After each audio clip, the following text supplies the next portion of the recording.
Yo, what is up, guys? This is, of course, your boy Bernie here on The Charge, giving you a different type of video than what you guys are used to. Of course, we're gonna, and this video specifically is going to be probably similar to what we've kind of discussed in the past. And hello, everybody, how are we doing? Clearly, my basketball season's over, so that's why I'm here doing The Charge once again. And this channel is going to take a relatively new approach to some things. There's a lot of stuff that we need to go over here on the charge and what it's going to turn into and the things like that. But for the most part, today's video is going to be somewhat similar to what we've talked about in the past before. And I know I'm just rambling on about things that, you guys are probably like heard this stuff time and time again. But at the end of the day, this channel is undergoing probably a big change that I'm excited to announce in the next coming week or so, just because I want to work on some things here and there. Specifically for this channel, and really what's going to be going on with Pete and my boy Brad, and really kind of solidifying what we're doing with this channel, but also something that we are particularly looking at into the future. But you guys are not here to listen and have me ramble on about this channel. You're here to learn and talk about really what the root cause is of what I think is a really big issue. And it's a video that I've made previously and really time and time again on this channel because I do think it's important. Obviously, like I said, my basketball season just finished with the regular season for high school. The state tournament goes on until March 1st. If you guys are in the Seattle area or if you guys have NFHS, go and check those games out. Some really good basketball going to be played, especially in the 3A level and even the 4A. There's some really good teams, but 3A is where it's at here in the state of Seattle. Even some 2A teams I think could make some noise. But just, again, great basketball all around, and you guys should definitely check it out on NFHS. But like I said, as I transition from going from the regular season for high school and going into more of the AAU, skill development, weight room, things that are going to be very valuable to, I would say, head coaches of high school teams, the big concern, of course, is AAU basketball. And we have talked about it time and time again here on The Charge. I'm sure every person has talked about it ad nauseum. We've heard the great Kobe Bryant talk about it before in terms of why he doesn't like it very much. And it really is one of these things that, I was talking to one of the coaches I work with, and he kind of said it in probably the right way. It feels like a hamster wheel going around and around. And I don't think that AAU basketball was necessarily intended to be what it is. But at the end of the day, the product that we are seeing from AAU basketball, especially at the lower levels, I would say the top tier levels are a different case and are a special exception to the rule. But really what we're seeing here is just glorified CYO basketball. And if you guys don't know what that is, Christian youth organization, like it's just basically just rec basketball, just disguised and masquerade in these jerseys and everything else that really has made AAU basketball what it is today. And it's just one of the ugliest things, I personally think, in terms of what I think it could be versus how it's presented to really the parents, the coaches of high school teams, and really anybody that loves the game and what it's turned into. I would say it's very frustrating nonetheless.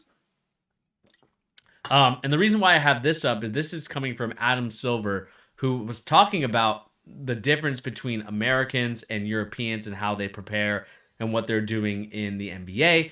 And this is what the story and really the main reason why I made this video coming back again is because of this. He goes on to say, I'm not sure what the future of Team Ignite will be because before there was a hole in the marketplace that we thought we were filling before doing that. And now my focus is turning to earlier development of those players. If you're seeing now what we're seeing in terms of that close to 30% of the league born outside the U.S., it's clear that development is very different from many of those programs outside of the United States, more focused on practice, less focused on games, which seems to be the opposite of many youth programs in the United States. I think we began discussing with the NCAA the vast majority of the top players will play in college and never play in the NBA, of course. So we have a common interest in improving the game, developing players, there's no question. They're coming from the league, incredibly skilled, but it doesn't necessarily translate to them being team basketball players. And then what I'm hearing from some of those same coaches that may not be complaining about the inability to play defense is that these players are not prepared as I'd like them to be, particularly as very high draft picks. So I think there's an opportunity for us to be part of the community that develops young players. Essentially, what he's trying to do is he's trying to create more with the NBA junior program and junior WNBA programs. And essentially, what he's kind of saying is essentially my biggest gripe with AAU basketball. Again, as someone who has coached it, played it, and many other types of AAU basketball relatedness, I think there's a place and a time for AAU basketball, but there's also a time where really it's about how much do we value the game of basketball really. At a young age, you always admired and wanted to be part of the games. Again, I'm getting into my old head years, in the late 20s. And to me, like, the biggest thing that I've kind of wanted to really talk about is just like, I don't think, and this is coming from a coach and personal experience from me, is that I don't think today's kids value the game as much as they should. In terms of, I'm not saying like this has got to be the be all end all, this is your whole life and whatever it is, but I'm just talking about just in general. Like, we did a summer league, and we did a summer schedule, I would say, at the high school I coach at, and the amount of games we played was about 20 plus. We played about a season's worth of games in that 2 or 3 months, and you could see the burnout from the players, you could see the burnouts from the coaches. To me, like, that is just not the experience that I think basketball should be about. I think basketball really is about practice. I mean, Adam Silver said it in his talk here. I'll talk about the costs of AAU and things like that, but really, if we look at the European League and the way that they develop players, whether it's soccer or football, or whether it is basketball, they are very much focused on playing, or I would say not playing, but doing practice. Practice is the biggest thing that really they are focused on. They are not focused on game after game after game, because what I find very valuable is being able to make those mistakes, being able to learn from that, because at the end of the day, basketball being played in AAU in these gyms at different times and different places, like, to me, that is just we have just basically made glorified officiated pickup basketball, essentially. And that style of basketball is great, but it's not the whole game, right? I think, to me, what AAU basketball has become, especially at the lower levels, is sort of a fast break, hot, sweaty gym, refs that are not really looking to make calls because they need to make the games go on. They're not looking to be perfectionists, I would say, in sense of, hey, I'm not making that call because I'm just trying to let the game go. Running clock, all this other stuff. And so, as I continue to like monitor and really look at the root causes of what is really affecting kids, not really, and we see this from like a high school level, from the middle school up into the high school. It's a lot of the kids are not fundamentally sound, and fundamental doesn't mean, they can jump stop and pivot. It's more so that they have just had really bad coaching. And I don't know whose fault that is. I mean, we need to make sure that we look at the root cause, and I'm not saying I'm the end all be all, or the coaches in high school are the end all be all. But when they come to us from the middle school to the high school level, the skill levels and development have not been there to a point where I would personally say that we now have to spend time teaching that point and teaching those fundamentals and teaching those basic skills that, again, I'm not a rigid coach that's like, they need to be able to jump stop, forward pivot, perfect chest pass, perfect bounce pass. But I do expect these kids to at least come into the game with being able to not travel on catches, to not be able to travel when they're about to shoot. I feel like we as coaches of the game have really failed the younger generations, and it's our turn and it's our time to correct those mistakes at the younger levels. Because, like I said, there's no reason why when these players come in, they should be, I would say, traveling on catching the ball and shooting it, right? I mean, we all know ball in the air, feet in the air, like that's a classic saying. And that's one of my beliefs. But when I see kids catch and then go to a 1-2, or they catch, they hop, catch, and then hop again, like, that's a travel. And it's because we have allowed the AAU, I would say, has allowed this sort of, well, if I keep calling this travel every time, it's going to slow the game down. Let me find a way to speed this game up. And to me, that is not what basketball is about. Basketball, to me, as a coach and someone that loves the game so much, like, it's about perfecting your craft.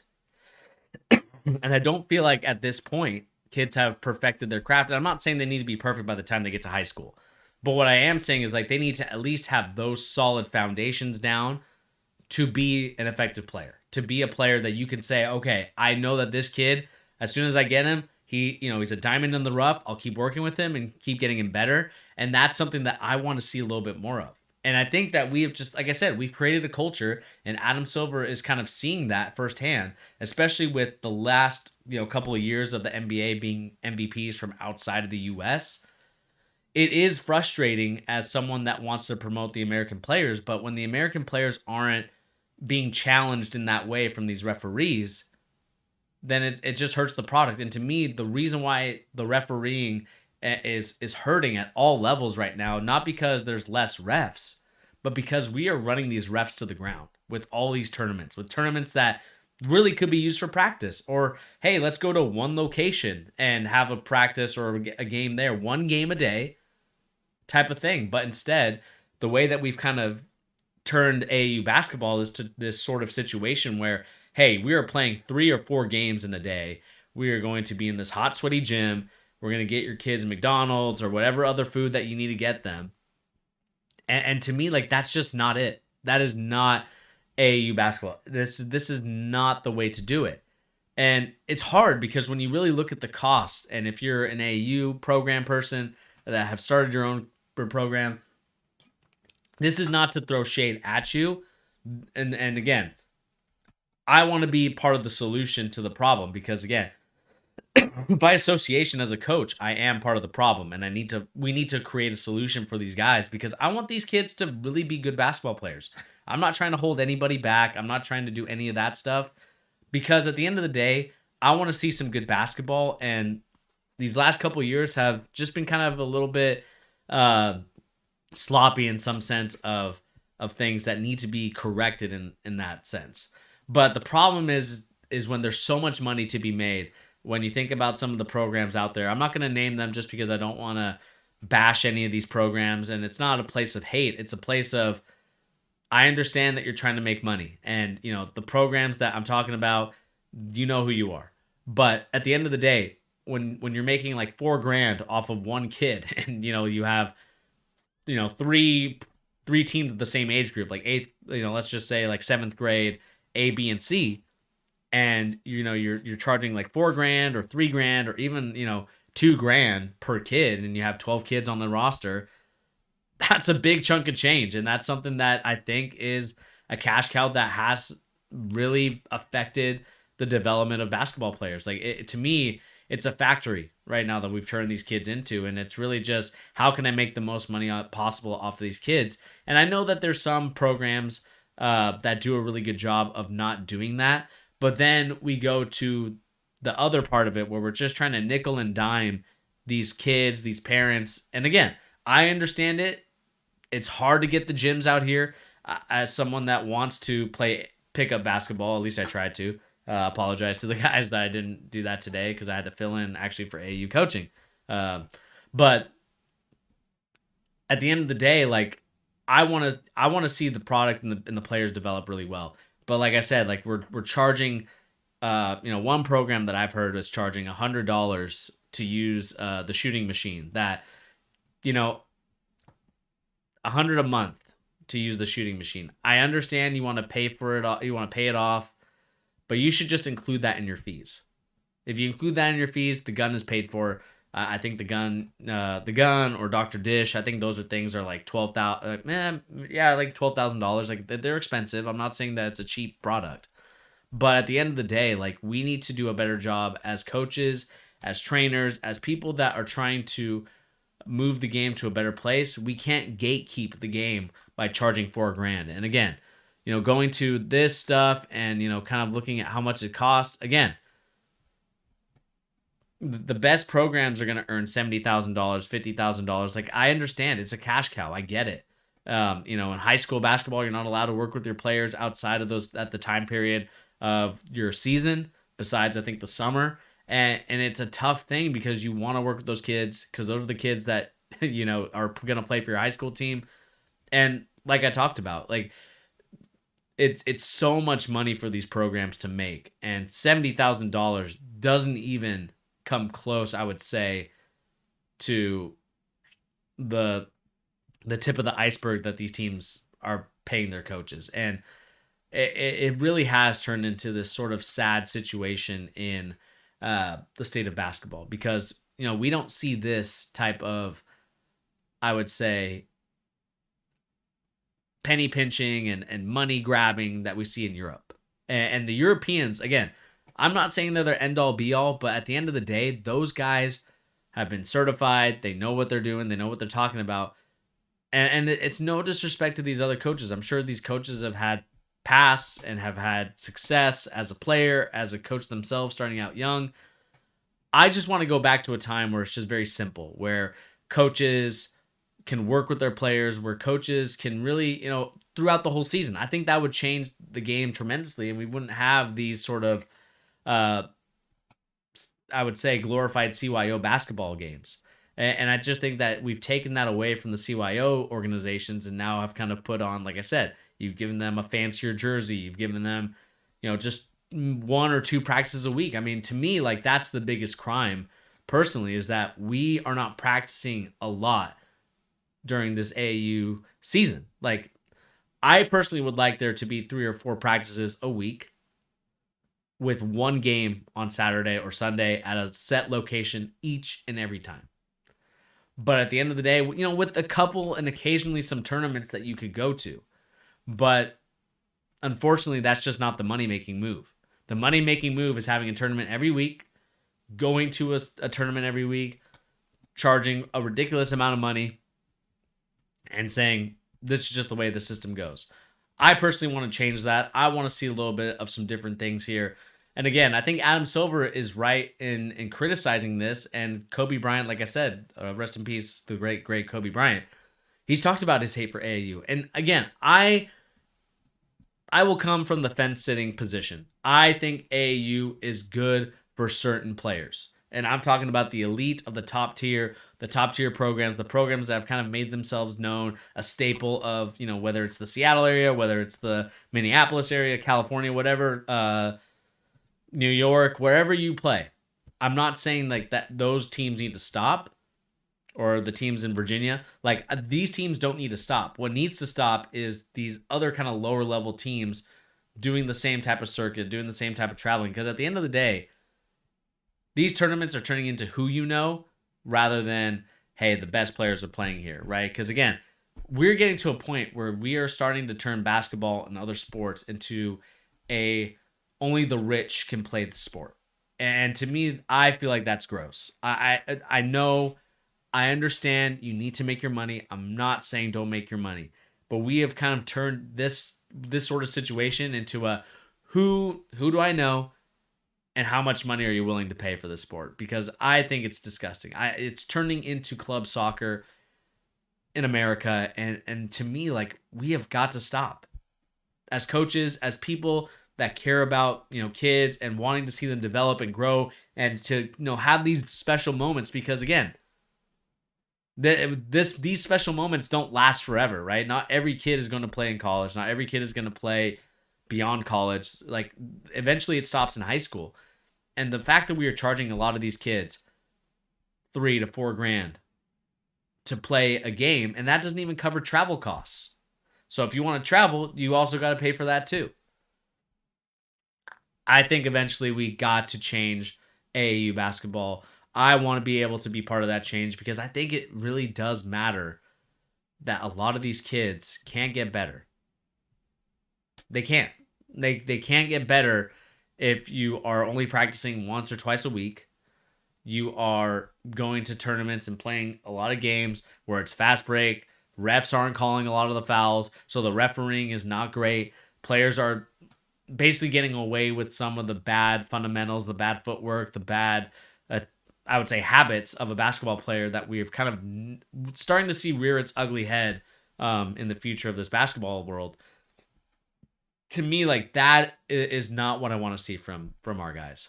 That is not what I want to see from basketball players. That's not what I want to see from players in general. But we have allowed this to happen. We are now in a situation where we have to decide as a basketball community, where does this go from here? Because we're seeing the top of the line European players kicking our American butts. And I think it's going to get to a point where eventually they're going to be the better basketball players than Americans. And I want the best American players to be coached by the best coaches, taught the right way, and really grow and develop. And I know that, when we talk about the Chet Holmgren, Victor Wembanyama FIBA World Cup, and I know the Team USA won, but it was a close victory. It wasn't as blown out as a lot of these people would like to think, or people would like to remember. So at the end of the day, I just think we need to do a better job as a community to really push the best for our players, to push the best and really make it easier for the parents. That's the one thing that also gets kind of forgotten in this. And I'm glad that, I was talking to one of the coaches I work with, Cooper.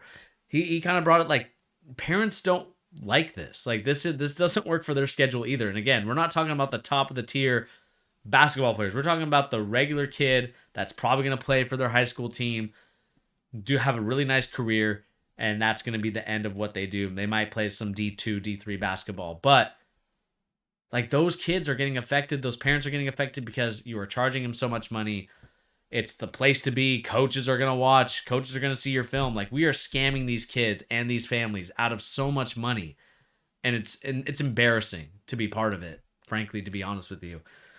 And I want to be part of the change. I'm part of the problem, and I want to be part of the change. Because I don't want to, this isn't me bashing some of these programs. This is me just being realistic about, let's get these kids better. Let's actually have 4 practices a week where, you're actually, the money's actually kind of worth it. And you're going to play 1 game a week, and those games have to matter. Like, to me, we have to treat the game, and I know that this is going to be lame and people are going to eye roll. You have to treat the game like a test in school, right? There's a reason why a test it should be worth 60% of your grade, because all the assignments, and to me, practices equal the assignments. All the assignments that you do needs to equal to how you're going to prepare yourself for the test on Saturday at 2 p.m., 1 p.m. Like, I don't care what time it starts, but 1 game a week.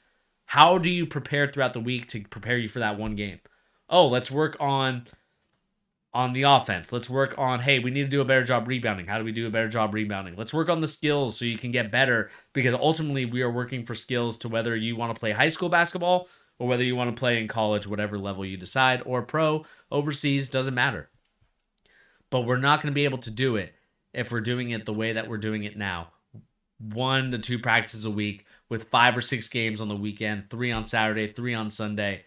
It's gross. It's not good. And I think the league is starting to look into it because it is affecting their numbers in terms of, hey, we haven't had an MVP from America in many, many years. Anyway, guys, let me know what you guys think in the comment section down below. Please remember to hit that like, share, and subscribe button if you're new to the channel. Again, all this stuff helps out tremendously. This has been your boy, Bernie. We'll talk more about how we're changing the channel here on The Charge, and I'll talk about another future avenue that we're going to go with Brad, Pete, and I. We're going to go in a little bit of a different direction in the future. So be on the lookout for that. Anyway, guys, like I said, my name is Bernie. Thank you once again for joining me here on The Charge, and we'll catch everybody on the next episode. Peace out, everybody.